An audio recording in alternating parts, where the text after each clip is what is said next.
పరిశుద్ధ గ్రంథంలో నుంచి కొద్ది నిమిషాలు దేవుని వాక్యాన్ని మనం విందాము. ఎఫెసీయులకు రాసిన పత్రిక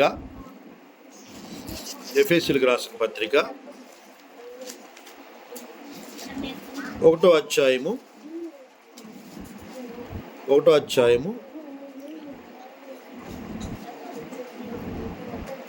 17, 18, 19 वचनाలు. 17 से 19 तक एफेसियों की पुस्तक अध्याय 1 का 17 से 19 तक. हमारे प्रभु यीशु मसीह का परमेश्वर जो महिमा का पिता है, तुम्हें अपनी पहचान में ज्ञान और प्रकाश की आत्मा दे, तुम्हारे मन की आंखें ज्योतिर्मय हो और तुम जान लो कि तुम्हारी बुलाहट की आशा क्या है और पवित्र लोगों में उसकी मिरास की महिमा का धन कैसा है और उसकी सामर्थ हम में जो विश्वास करते हैं कितनी महान है। उसकी शक्ति के प्रभाव के उस कार्य के अनुसार जो उसने मसीह में किया कि उसको मरे हुए में से जिलाकर स्वर्गीय स्थानों में उसके दाहिने बस పరిశుద్ధ గ్రంథంలో నుంచి కొద్ది నిమిషాలు జ్ఞానము ప్రత్యక్షత గల మనస్సు అని తెలుగు బైబిల్లో ఉంది. మరి జాగ్రత్తగా గమనించినట్లయితే spirit of wisdom, spirit of revolution, లేకపోతే spirit of wisdom and spirit of knowledge. జ్ఞానము, మరి అదేవిధంగా తెలివి కలిగిన ఆత్మ. జ్ఞానము, తెలివి కలిగిన ఆత్మ. హిందీ బైబిల్లో ఏముంది? ज्ञान की आत्मा और प्रकाशन की आत्मा. Praise the Lord. జ్ఞాన ఆత్మ, ప్రకాష్ కి ఆత్మ అంటే ప్రత్యక్షత కలిగినటువంటి ఆత్మ లేకపోతే మనసు. బైబిల్ గ్రంథంలో గమనించినట్లయితే आज के टाइम पे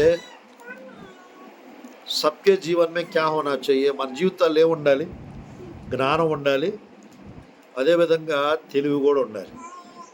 జ్ఞానం ఉండాలి, తెలివి కూడా ఉండాలి. పరిశుద్ధ గ్రంథంలో గమనించినట్లయితే సొలొమోను గారు ఏమడిగాడు ప్రార్థనలో? ఆయన వెండి బంగారాలు అడగలేదు, శత్రువుల యొక్క ప్రాణం అడగలేదు. మరి జాగ్రత్తగా గమనించినట్లయితే ఆయన ఏమడిగాడు అని చెప్పనంటే దేవుని జ్ఞానాన్ని అడిగాడు. ఏమడిగాడు? దేవుని జ్ఞానాన్ని అడిగాడు. పరిశుద్ధ గ్రంథంలో గమనించినట్లయితే ఈ అంత్య దినాల్లో మనందరికి కూడా జ్ఞానము, మరి అదేవిధంగా తెలివి, ప్రత్యక్షత కలిగినటువంటి మనస్సు, ఆ ఆత్మ మనకి చాలా అవసరమండి. బైబిల్ గ్రంథంలో గమనించినట్లయితే ఎవరెవరికి దేవుడు ఆ జ్ఞానపు ఆత్మ, ఆ తెలివి కలిగినటువంటి ఆత్మ ఎవరెవరికి ఇచ్చాడు? ఆ జ్ఞానపు ఆత్మ, ఆ తెలివి కలిగిన ఆత్మ మన జీవితాల్లో కనుక ఉంటే మన జీవితాలు ఎలా ఉంటాయి అనే దాని గురించి కొద్ది నిమిషాలు దేవుని వాక్యాన్ని మనం విందాము.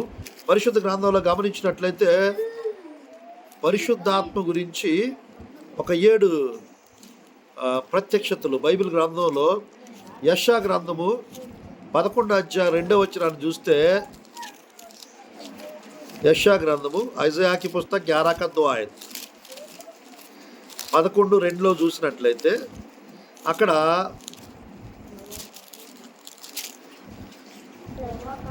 యెహోవా का आत्मा, बुद्धि और समझ का आत्मा, युक्ति और पराक्रम का आत्मा, ज्ञान और यहोवा का भय का आत्मा उसके ऊपर ठहराया रहेगा. ఇక్కడ గమనించినట్లయితే యేసు ప్రభు గురించి ఒక ప్రవచనం అన్నమాట. యేసు ప్రభు గురించి ఒక ప్రవచనం అన్నమాట. దాంతో గమనించినట్లయితే ఇక్కడ జ్ఞానపాత్మ, జాగ్రత్తగా గమనించినట్లయితే బైబిల్ గ్రంథంలో ఉందన్నమాట. తెలివి కలిగినటువంటి ఆత్మ, వివేకం కలిగిన ఆత్మ అని రకరకాలుగా అక్కడ ఉంటాను నేను. ఒక 7 రకాలైనటువంటి పరిశుద్ధాత్మ యొక్క 7 రకాలైనటువంటి కార్యాల గురించి ఇక్కడ ఉంటాయి అన్నమాట. పరిశుద్ధాత్మ యొక్క ప్రత్యక్షత అంటే 7 విధాలుగా మనము చూడొచ్చు అన్నమాట పరిశుద్ధాత్మ యొక్క ప్రత్యక్షత. ఆ జాగ్రత్తగా గమనించినట్లయితే దేవుని యొక్క వాక్యంలో యేసుక్రీస్తు ప్రభు యొక్క జీవితంలో జ్ఞానపాత్మ, తెలివి కలిగిన ఆత్మ దేవుడు ఇచ్చాడు. ज्ञान की आत्मा, समझ की आत्मा यीशु मसीह के जीवन में हम लोग देख सकते हैं. జాగ్రత్తగా గమనించినట్లయితే ఆయన చేసిన పరిచర్య, ఆయన చేసినటువంటి సేవ, మరి జాగ్రత్తగా ఆ జ్ఞానాన్ని, ఆ తెలివిని చూసి 12 సంవత్సరాల వయసు నుంచి ప్రసంగిస్తా ఉన్నాడు యేసుప్రభు. ఆ తెలివి, ఆ జ్ఞానాన్ని చూసి ఆ పండితులు, అక్కడ ఉన్నటువంటి శాస్త్రులు, పరిసయ్యులు ఆశ్చర్యపడిపోతా ఉన్నారు. ఈయన వడ్లవాని కుమారుడు కదా, ఈయనకి ఈ జ్ఞానం, ఈ తెలివి ఎక్కడి నుంచి వచ్చింది, ఈ జ్ఞానము తెలివి ఈయనకి ఎలా పొందుకున్నాడు ఈయన అనే విధంగా మాట్లాడుతూ ఉన్నారు. బైబిల్ గ్రంథంలో జాగ్రత్త చూసినట్లయితే ఎవరెవరి జీవితంలో దేవుడు ఈ జ్ఞానపాత్మను, మరి తెలివి కలిగిన ఆత్మను ఎవరెవరికి ఇచ్చాడు దేవుడు, వారి జీవితాల్లో ఏమేమి కార్యాలు దేవుడు చేశాడో మనం చూద్దాం. మొట్టమొదటిగా చూసినట్లయితే యోసేపు జీవితంలో ఈ జ్ఞానపాత్మను, ఈ తెలివి కలిగిన ఆత్మను మనం చూడవచ్చు. ఆది కాండము, उत्पत्ति के पुस्तक 41 का ఆది కాండము 41వ అధ్యాయము, ఆది కాండము 41వ అధ్యాయము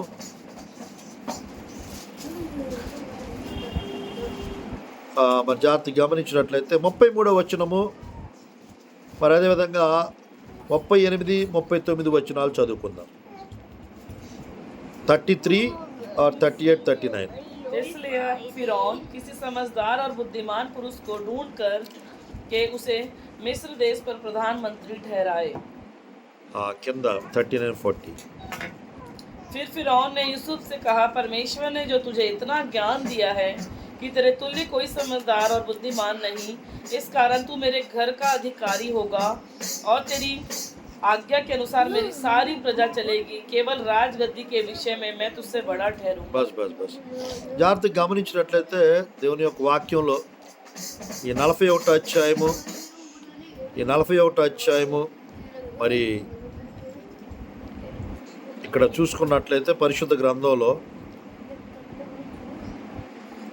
33వ వచనం, కాబట్టి ఫరో వివేక జ్ఞానం గల ఒక మనుషుని చూసుకొని ఐగుప్తు దేశం మీద అతను నియమింపవలెను. కింద 38, 39, అతడు తన సేవకులను చూచి ఇతని వలె దేవుని ఆత్మగల మనుషుని కనుగొనగలమా అని అనెను. మరియు ఫరో, దేవుడు ఇదంతయు నీకు తెలియపరచను గనుక నీ వలె వివేక జ్ఞానం గలవారు ఎవరు లేరు. పరిశుద్ధ గ్రంథంలో గమనించినట్లయితే యోసేపులో ఈ జ్ఞానం కలిగినటువంటి ఆత్మ, మరి వివేకం కలిగిన ఆత్మ, ఈ తెలివి కలిగిన ఆత్మను మనం చూడొచ్చు. యోసేపు के जीवन में ज्ञान की आत्मा को, समझ की आत्मा को और बुद्धि की आत्मा का हम लोग देख सकते हैं. హల్లెలూయా. పరిశుద్ధ గ్రంథంలో గమనించినట్లయితే ఒక సిచ్యువేషన్, అక్కడ 7 సంవత్సరాలు కరువు రాబోతా ఉంది. 7 సంవత్సరాలు సమృద్ధి కలిగిన సంవత్సరాలు రాబోతూ ఉన్నాయి. దానికి సంబంధించినటువంటి ఎలా మరి ఆ కరువు నుంచి తప్పించుకోవాలి అనేటువంటిది తెలియపరచడం కోసం దేవుడు యోసేపుకి ఆ జ్ఞానపు ఆత్మను, ఆ తెలివి ఆత్మను ఇచ్చాడు. ఈరోజు జాగ్రత్తగా గమనించినట్లయితే కళలకు, ఆ ఫరోకు వచ్చినటువంటి 2 కళలకు అర్థం ఎవరు చెప్పలేకపోయారు, కానీ యోసేపు చెప్పాడు. దేవుని స్తోత్రం. అంటే జాగ్రత్తగా గమనించినట్లయితే ఎవరిలైతే ఆ జ్ఞానపాత్మ ఉంటుందో, ఎవరిలైతే ఆ వివేకం కలిగిన ఆత్మ ఉంటుందో, ఎవరిలైతే తెలివి కలిగిన ఆత్మ ఉంటుందో, ఓ స్వప్న కా అర్థ బతా సక్తే. పరిశుద్ధ గ్రంథంలో గమనించినట్లయితే అంటే ప్రతి రకపు పరిస్థితులను కూడా మనం ఎదుర్కొనగలం, మనం ప్రతి పరిస్థితులను కూడా మనం అర్థం చేసుకోగలం. आगे भी बढ़ सकते. गमनिंचिनट्लయితే जिसके जीवन में परमेश्वर की यानी ज्ञान की आत्मा और समझ की आत्मा रहेगा, वो पूरा राज्य करने वाला रहेगा, वो अधिकार जताने वाला हो जाए. ఆ జ్ఞానపాత్మ తెలివి ఆత్మ ఎవరిలో అయితే ఉంటుందో వాళ్ళు మరి పరిపాలించేటువంటి అధికారాన్ని పొందుకుంటారు. పరిశుద్ధ గ్రంథంలో యోసేపులో ఆ జ్ఞానపాత్మ ఆ తెలివి ఆత్మ ఉండటాన్ని బట్టి మరి ఐగుప్తులో ఆ సమృద్ధి కలిగినటువంటి సంవత్సరాలు వచ్చినప్పుడు ఆ పంటను చక్కగా గోధుమల్ని ధాన్యపు కొట్లు తయారు చేయించి ఆ కొట్లు ఆ పంట అంతా కూడా దాచిపెట్టించి కరువు వచ్చే ముందుగానే ఆ కరువుని ఎలా ఎదుర్కోవాలి అనేటువంటి ఆ ప్రత్యక్షత తను గ్రహించి మరి ఫరోకు చెప్పడం జరిగింది.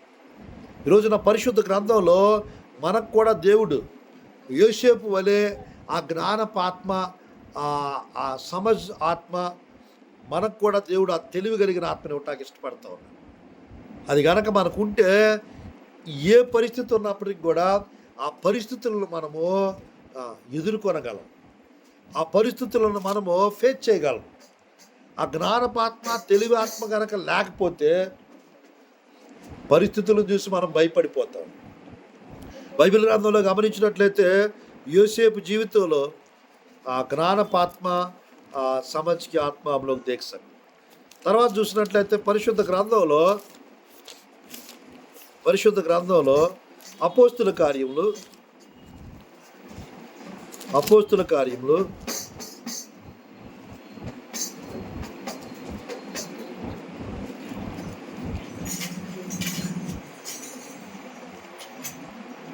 7వ అధ్యాయము 22వ వచనం. 7:22 7 का 22 सॉरी ముందు 7 का 10 पढ़ेंगे पहले. 7:10 చదువుకుందాం ముందు. దయను జ్ఞానమును ఐగుప్తు రాజైన ఫరో ఎదుట అతనికి అనుగ్రహించినందున ఫరో ఐగుప్తునకును తన ఇంటికి అంతటికి అతన్ని అధిపతిగా నియమించను. పైన 9వ వచనం చదువు.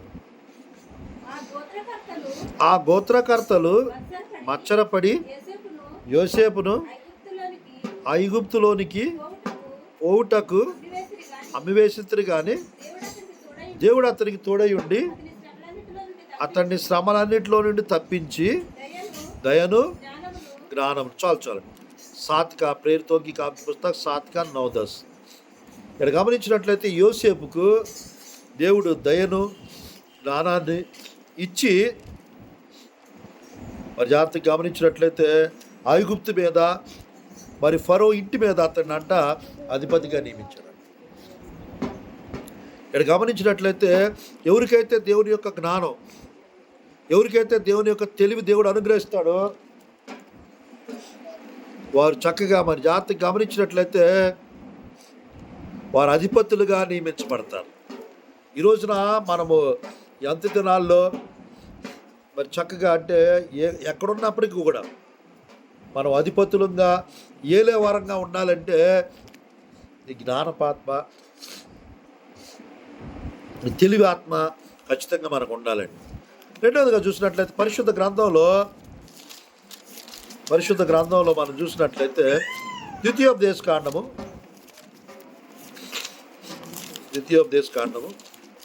34వ అధ్యాయము 9వ వచనం.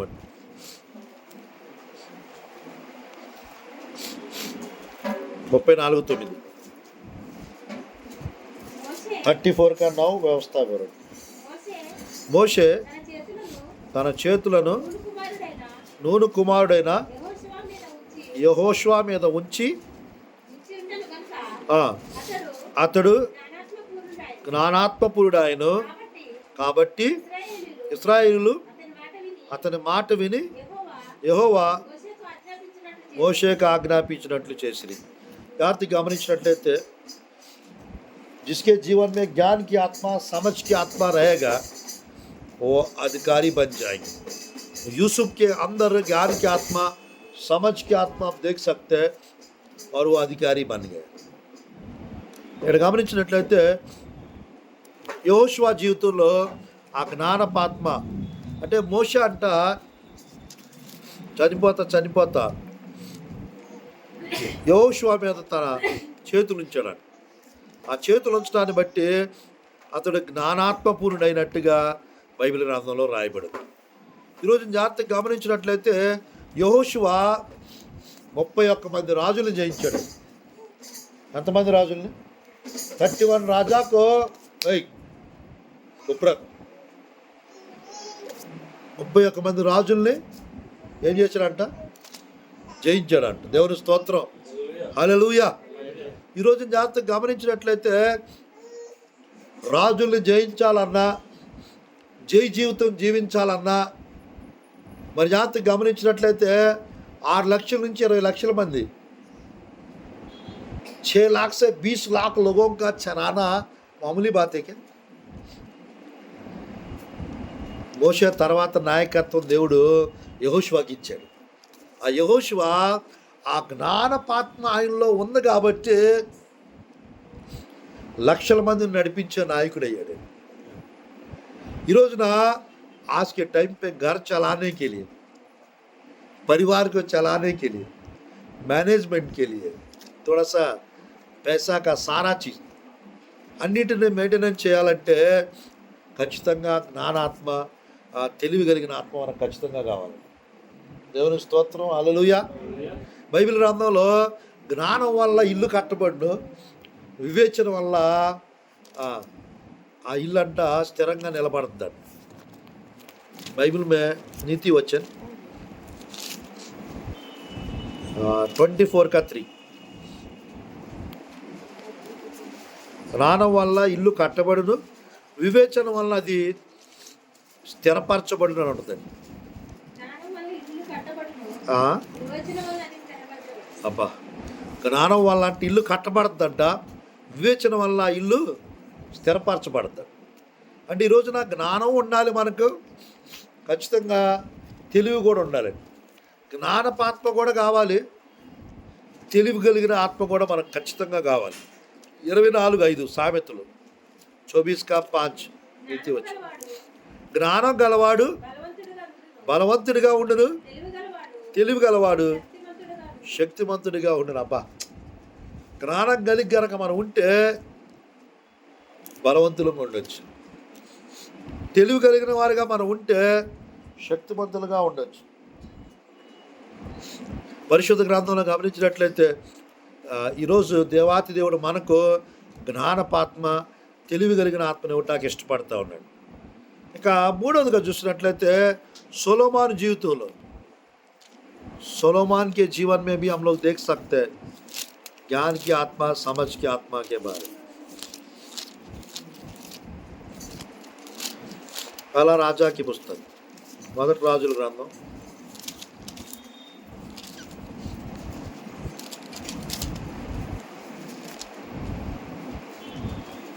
3వ అధ్యాయము 3రా అధ్యాయం 12 ఆయత్ 12వ వచనం. నువ్వు ఇలాగ అడిగినందున నీ మనవి ఆలకించుచున్నాను, బుద్ధి వివేకం గల హృదయం నీకు ఇచ్చుచున్నాను. పూర్వీకులలో నీ వంటి వాడు ఒకడును లేడు, ఇక మీదట నీ వంటి వాడు ఒకడు ఉండడు. 3 का 9 पढ़ेंगे, 3 का 9 और ఎంత గొప్పదైనా నీ జనమునకు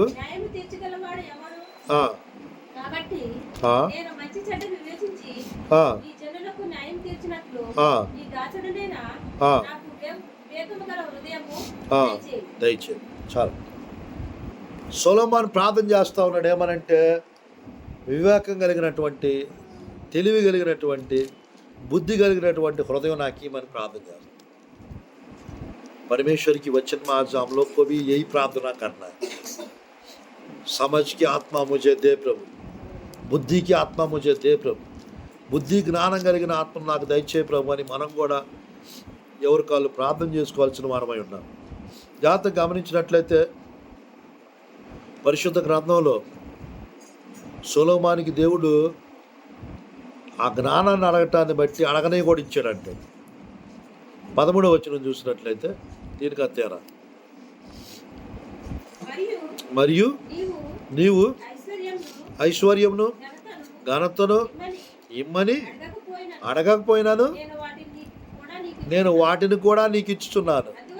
అందువలన అందువల్ల దినములన్నిటను ఈ దినములన్నిటను రాజులలో రాజుల్లో నీ వంటి నీ వంటి వాడెవడనైనా ఉన్నాడు. వాడు ఒకడైనను ఉండడు. ఐశ్వర్యాన్ని ఘనతను అడగలేదంట, కానీ దేవుడు ఈయన జ్ఞానం అడగటాన్ని బట్టి ఐశ్వర్యాన్ని ఘనతను కూడా ఇచ్చాడు. దేవుని స్తోత్రం, హల్లెలూయా. మనం కనుక ఈరోజు దేవుని జ్ఞానాన్ని అడిగితే बुद्धि ज्ञान को अगर हम मांगेंगे परमेश्वर हमको आदर और महिमा और సంపత్తి ఐశ్వర్య भी देंगे. హల్లెలూయా. పరిశుద్ధ గ్రంథంలో మనం చూడొచ్చు అన్నమాట. यूसुफ को, यहोशुआ को और सुलेमान को परमेश्वर बुद्धि और समझ और ज्ञान की आत्मा दी थी. కొత్త నిబంధనలో యేసు ప్రభు, మరి అదేవిధంగా అపోస్తలుడైన పౌలు, వీళ్ళకి దేవుడు ఆ జ్ఞానపు ఆత్మ, ఆ తెలివి కలిగిన ఆత్మనిచ్చాడు. ఆ ఇవ్వటాన్ని బట్టి వాళ్ళు బలమైన సేవ చేయగలిగారు. వారు మంచిగా దేవుని కొరకు వాడబడ్డారు. ఈ రోజున हम लोग यदि प्रभु का काम करना है, प्रभु के लिए यदि इस्तेमाल होना है, एक व्यक्ति के बारे में बताकर मैं समाप्त करूंगा. वह है दानिయేలు के बारे में. నాలుగో వ్యక్తిగా చూసినట్లయితే పరిశుద్ధ గ్రంథంలో ఒక వ్యక్తిని గురించి చెప్పి ముగిస్తాను. దానియేలు గ్రంథం, దానియేలుకి పుస్తకం,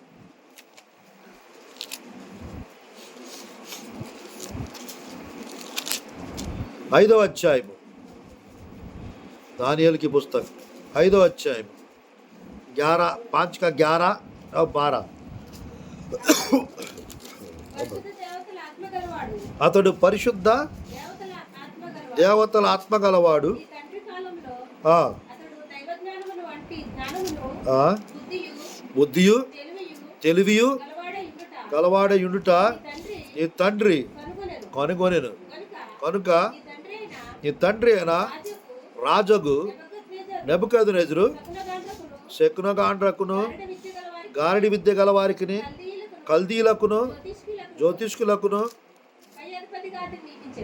5 का 11 12 దానియేలుకి పుస్తకం.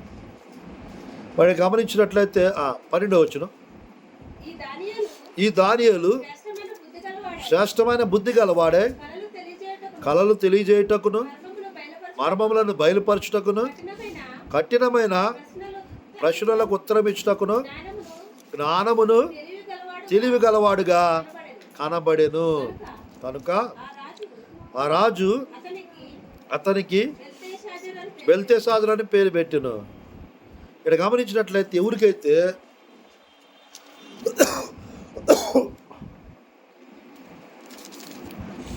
జ్ఞానము తెలివి కలిగిన ఆ బుద్ధి కలిగిన ఆత్మ ఎవరికైతే ఉంటుందో వారందరి మీద అధిపతులుగా నియమించబడతారు.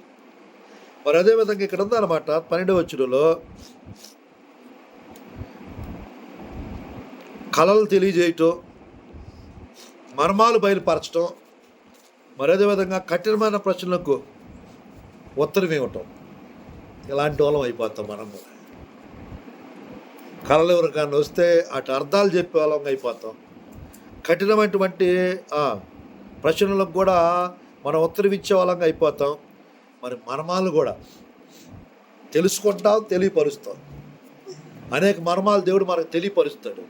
మనం అనేక మందికి తెలియపరచవచ్చు అనమాట. ఆ కింద లాస్ట్గా 5 का 14 పడికే సమాప్తి కడితే 5 का 14 దానియేలుకి పుస్తకం. దేవతల ఆత్మయు వివేకములు బుద్ధియు విశేష జ్ఞానమును నీ యందున్నవని నిన్ను గూర్చి వింటిమి. అబ్బా, దేవతల ఆత్మయు వివేకమును బుద్ధియు విశేష జ్ఞానం నీ యందున్నవని నిన్ను గూర్చి వింటిమి. పరిశుద్ధ గ్రంథంలో రాజులు మారారు, రాజ్యాలు మారినాయి, కానీ దానియేలును ఎవరు మార్చలేకపోయారు. దాదాపుగా గమనించినట్లయితే 85 సంవత్సరాలు దానియేలు బ్రతికాడు. 13 साल 15 साल की उम्र में उसको लेकर गए थे गुलामी में. దాదాపుగా 70 సంవత్సరాలు ఆ బబులోను సామ్రాజ్యంలో దానియేలు లాంటి వాళ్ళు ఎవరు లేరు. రాజులు మారుతూ ఉన్నారు, రాజ్యాలు మారినాయి, కానీ అందరి దగ్గర మంత్రిగా, ప్రధానమంత్రిగా దానియేలు ఉన్నాడు. ఈ రోజున పరిశుద్ధాత్మదేవుడు అంటే సంవత్సరాలు మారవచ్చు, నెలలు మారవచ్చు. దేవుని జ్ఞానం, దేవుని తెలివి మనం గనక ఉంటే, జ్ఞానపాత్మ, తెలివి కలిగిన ఆత్మ మనం గనక ఉంటే ఖచ్చితంగా అంటే మనం అన్ని సమయాల్లో కూడా దేవునికి ఉపయోగకరంగా ఉంటాం, సేవకి ఉపయోగకరంగా ఉంటాం, విశ్వాసులకి, మనుషులకి ఉపయోగకరంగా, లాభదాయకంగా ఉంటాం. మరి అదేవిధంగా కుటుంబానికి కూడా ఉపయోగకరంగా ఉంటాం. ज्ञान की आत्मा, समझ की आत्मा रहेगा, हर पल हम लोग सबके लिए लाभदायक बन जाए. स्वप्न बताने वाला, कठिन बातें बताने वाला, भेद बताने वाला हो जाए. దేవుడు మరి ఈ యొక్క వాక్యం ద్వారా మీ జీవితాల్లో జ్ఞానపాత్మ, తెలివి కలిగిన ఆత్మ, వివేకం కలిగిన ఆత్మ దేవుడు మీకు అనుగ్రహించాలని, ఆ జ్ఞానపు ఆత్మ కొరకు, ఆ తెలివి కలిగిన ఆత్మ కొరకు మరి మోషే గారు ఒక చోట ఒక మాట అంటాడండి. అక్కడ కీర్తన గ్రంథంలో ఒక మాట అంటాడు. ఆ మాట చదువుకుని ప్రార్థన చేసుకుందాం. 90 का 12, 90 का 12 భజన సహిత, 90 का 12 భజన సహిత. మాకు జ్ఞాన హృదయం కలుగునట్లుగా చేయము, మా దినములు లెక్కించుటకు మాకు నేర్పు. అబ్బా, మాకు జ్ఞాన హృదయం కలగజేయమంటున్నాడు. దాని ఆడ మోషే భక్తుడు రాసిన కీర్తన. మోషేకి లేదా జ్ఞానం, మోషేకి లేదా తెలివి ఉండబట్టే కదండి దాదాపుగా 6 లక్షల కాల్బలం. మరి వాళ్ళలో పిల్లల్ని లెక్క పెట్టాల, వాళ్ళలో ముసలి వాళ్ళని, గాడిదల మీద కూర్చున్న వాళ్ళని, ఒంట్ల మీద కూర్చున్న వాళ్ళని లెక్క పెట్టాల. ఆ మొత్తం దాదాపుగా మరి చెప్తారనమాట 15 నుంచి 20 లక్షల మంది అంట. 20 లక్షల మందిని నడిపించే నాయకుడిగా మోషేని దేవుడు నిలబెట్టుకున్నాడు. మోషే మరి జాగ్రత్త గమనించినట్లయితే ఐగుప్తులోంచి బానిసత్వంలో 400 సంవత్సరాలు ఉన్నటువంటి ఇశ్రాయేలు ప్రజలకు విమోచకుడిగా, విడిపించే నాయకుడిగా, అద్భుతాలు చూపించేటువంటి సేవకుడిగా దేవుడు మోషేని ఏర్పాటు చేసుకున్నాడు. ఈ రోజున జ్ఞానపాత్మ, తెలివి కలిగిన ఆత్మ మన జీవితాల్లో కనుక ఉంటే మన ద్వారా మన జీవితాల్లో అద్భుతాలు జరుగుతాయి. ఇతరుల కొరకు ప్రార్థన చేసినప్పుడు వారు కూడా అద్భుతాలు చూస్తారు. ज्ञान की आत्मा, समझ की आत्मा रहेगा, हमारा जीवन में भी चमत्कार होते हुए हम देखेंगे. दूसरों के जीवन में भी हम प्रार्थना करेंगे, अगर प्रचार करेंगे, उन लोग के जीवन में भी प्रभु के చిన్న చమత్కార్ ప్రభు करेंगे. దేవుడి వాక్యం ద్వారా మరి మిమ్మల్ని బహుగా దీవించునుగాక. మీ జీవితాల్లో కూడా మరి గొప్ప అద్భుతాలు, మరి అధిపతులుగా రానున్న దినాల్లో అనేక మందికి దేవుడు ఆశీర్వాదకరంగా మిమ్మల్ని అందరినీ మార్చాలని, आप सबको प्रभु इस्तेमाल करेंगे, एक आशा है, एक प्रार्थना है. आने वाले दिनों में మనందరూ కూడా దేవుడు తన పనిముట్టుగా, తన పనికొచ్చే పాత్రలుగా మనల్ని మార్చుకొని దేవుడు బహు బలంగా మరి ఆ జ్ఞానము, ప్రత్యక్షత అనేటువంటి మనసు, ఆ ఆత్మని దేవుడు మనకు అనుగ్రహించి ఆయన పనిలో వాళ్ళందరినీ కూడా వాడుకొనును గాక. ఆమేన్. ప్రార్థన చేసుకుందాం. తలలు వంచండి, కళ్ళు మూసుకోనండి.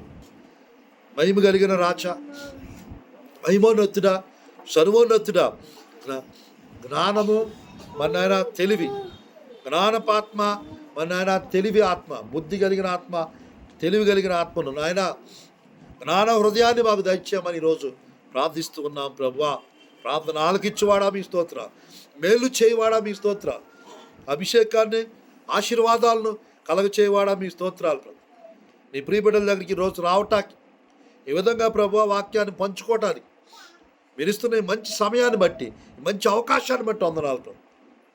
आपके प्रिय लोग को सबको बहुत आयत आशीष दो प्रभु. ज्ञान की आत्मा, समझ की आत्मा दीजिए प्रभु.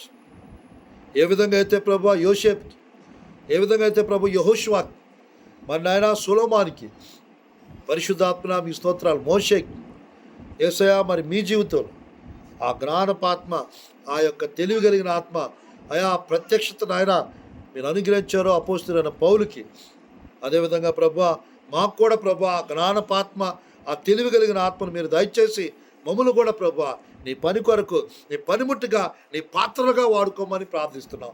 ఈ గృహంలో నీ ప్రియబిడ్డల జీవితాలు అందరిలో కూడా ప్రభు గొప్ప అద్భుతాలు, గొప్ప ఆశ్చర్యకార్యాలు మీరు జరిగించమని ప్రార్థిస్తూ యేసు నామములో ప్రభా ప్రతిరోజు ప్రభా మీ జ్ఞానంతో ప్రభా మీ తెలివితో ప్రభా మేము ముందుకి కొనసాగి వెళ్ళటానికి మీరే సహాయం చేయండి ప్రభా.